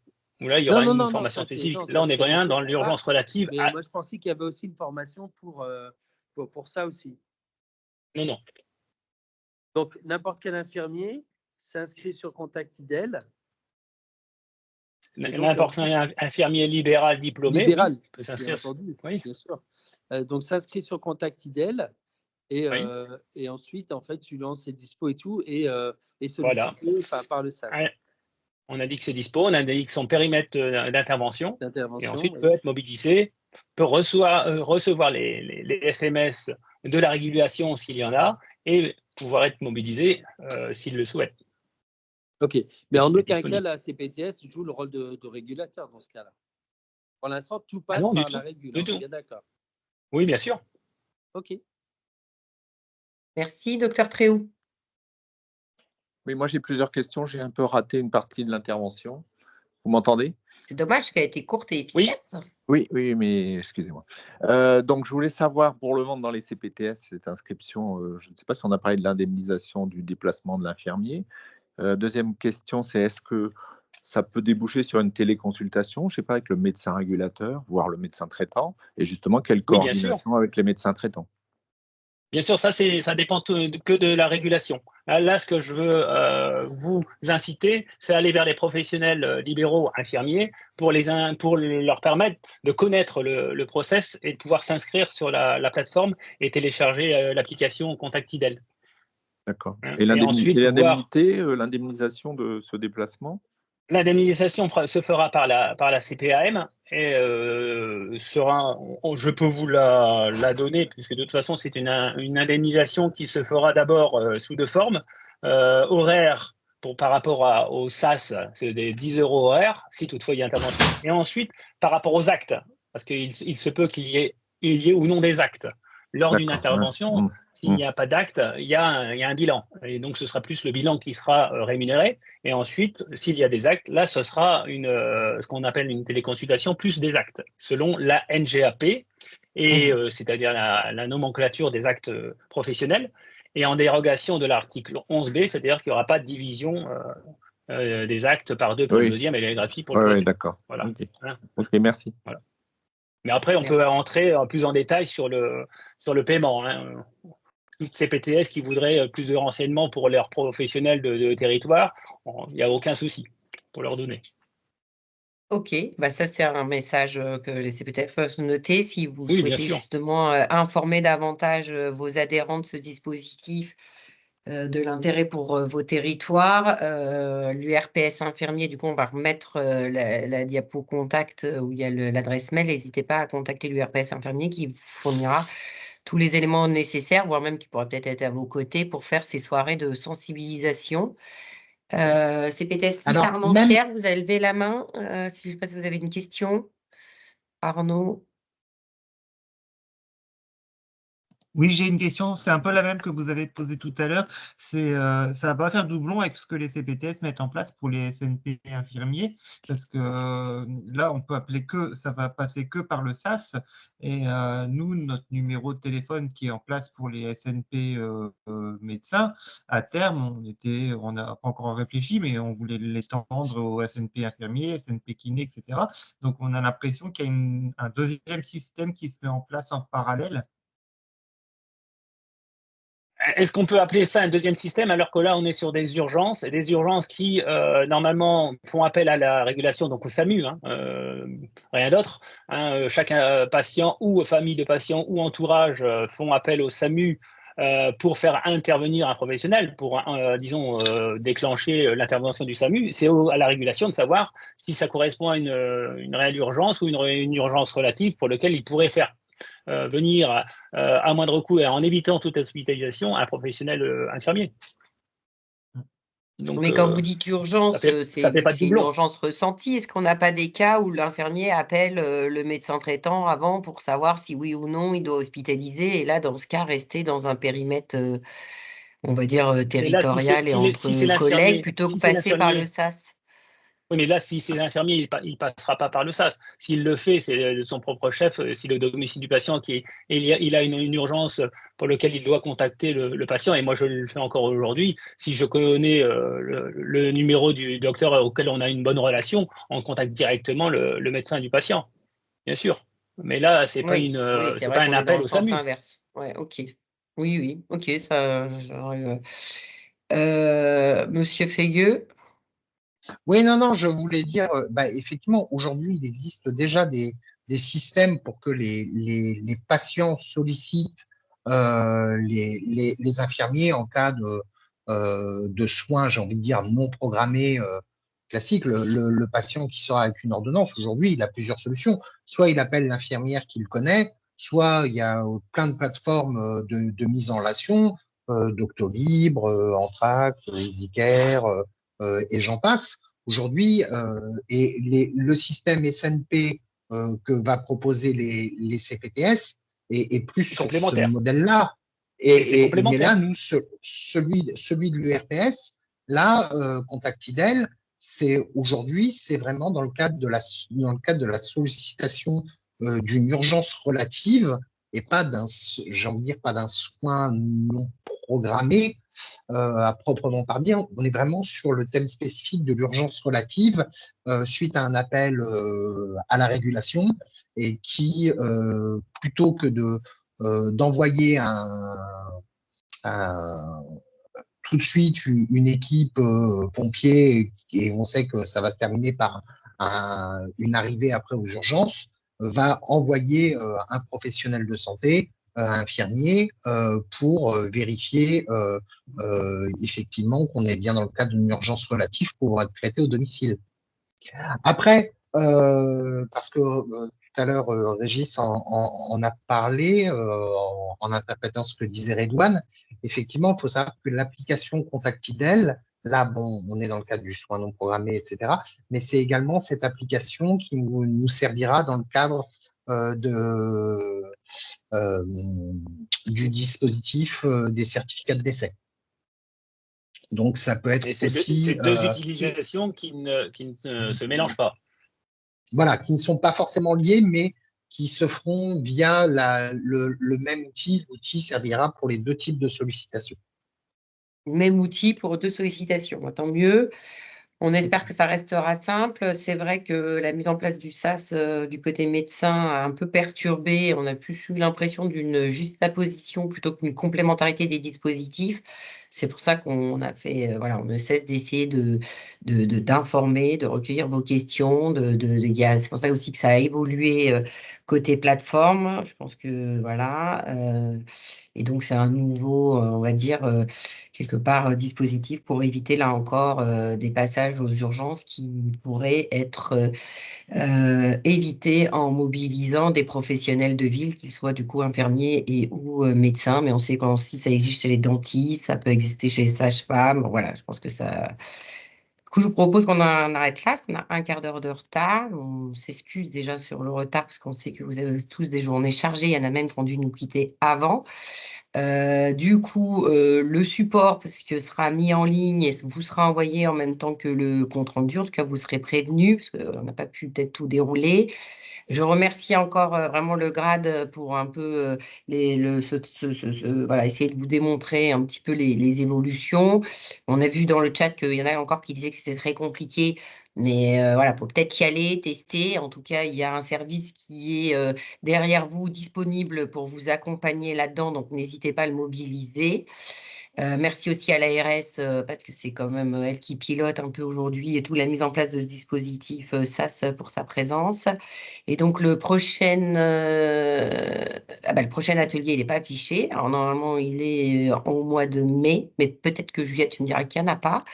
En tout cas, on voulait juste vous dire qu'il y avait la journée, pour ceux qui n'étaient pas encore vraiment au courant, la journée du coup CPTS ouvert du coup à tous les professionnels, hein, y compris les curieux, qui ne seraient pas aujourd'hui dans vos adhérents, qui sont le 30 mai prochain.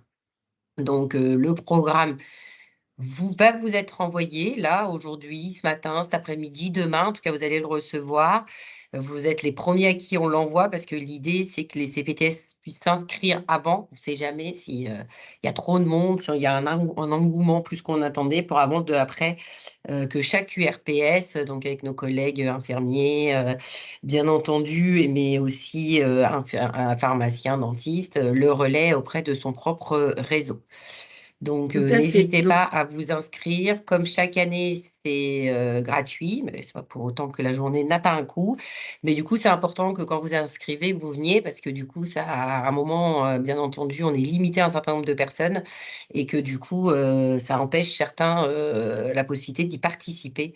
Donc, je me permets d'insister sur quand vous êtes inscrit. En tout cas, si vous ne pouvez plus venir, prévenez-nous parce que ça libérera des places pour d'autres collègues. On sera Je ravis de tous vous confirme, voir. le lien d'inscription avec le programme a été envoyé donc au CPTS, notamment les porteurs de ces professionnels porteurs et les coordonnateurs. Donc n'hésitez pas à le relayer et il y aura 8 ateliers lors de ces journées. Donc voilà, on se retrouve le 30 mai. Il n'y a pas d'atelier le premier jeudi du mois de mai puisqu'il y a cette journée. Voilà, D'accord, merci à tous. parfait. Donc, pas de prochain atelier. Et puis après, quand vous allez voir le programme, s'il y a jamais une thématique qui vous paraît hyper intéressante, ou qu'en tout cas que vous avez envie de vous exprimer sur cette thématique, n'hésitez pas aussi à venir vers nous. L'idée aussi, c'est que vous soyez aussi un peu animateur de ces ateliers. Donc, des fois, on ne sait pas forcément tout ce que vous faites, même si on essaye d'être informé au mieux qu'on peut. Donc, surtout si vous sentez que vous avez envie, quelque part, d'être avec vos collègues et de pouvoir présenter ce que vous faites, c'est ouvert et vous serez les bienvenus pour co-animer aussi ces ateliers. Merci encore à l'URPS infirmier et désolé pour le délai. Et je pense qu'on a répondu à l'ensemble de vos questions. Est-ce qu'il y a encore